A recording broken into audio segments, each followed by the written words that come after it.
അംഗനവാടിയിലെ class ലീഡറെ തിരഞ്ഞെടുക്കുന്ന തിരഞ്ഞെടുപ്പല്ല. ഇത് സാധാരണ പ്രവർത്തകരെ തിരഞ്ഞെടുക്കുന്ന, സാധാരണ പ്രവർത്തകന് അധികാര സ്ഥാനങ്ങളിലേക്ക് വരാൻ കഴിയുന്ന പ്രവർത്തകൻ്റെ തിരഞ്ഞെടുപ്പാണ് ത്രിതല പഞ്ചായത്ത് തിരഞ്ഞെടുപ്പ്.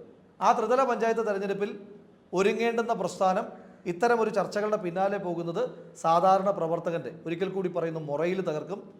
പുനഃസംഘടനയുമായി ബന്ധപ്പെട്ടിട്ട് വരുന്ന വാർത്തകൾ, ഒരു കാര്യം മനസ്സിലാക്കേണ്ടത്, പാർട്ടിക്ക് അകത്ത് പറയേണ്ടുന്ന പല അഭിപ്രായങ്ങളും പുറത്ത് പറഞ്ഞ് പാർട്ടിയെ തിരുത്തിച്ച് അധികാര കേന്ദ്രങ്ങളിലേക്ക് എത്തിയ ആളുകളാണ് കേരളത്തിലെ കോൺഗ്രസിൻ്റെ ഇപ്പോഴത്തെ മുൻനിര നേതൃത്വം മുഴുവൻ.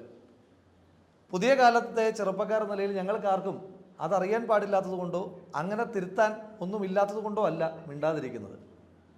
ഞങ്ങളെല്ലാവരും മിണ്ടാതിരിക്കുന്നത്, പുതിയ കാലഘട്ടത്തിലെ ചെറുപ്പക്കാർ മിണ്ടാതിരിക്കുന്നത്, ഞങ്ങൾ കൂടി മിണ്ടിയാൽ ഉണ്ടാകുന്ന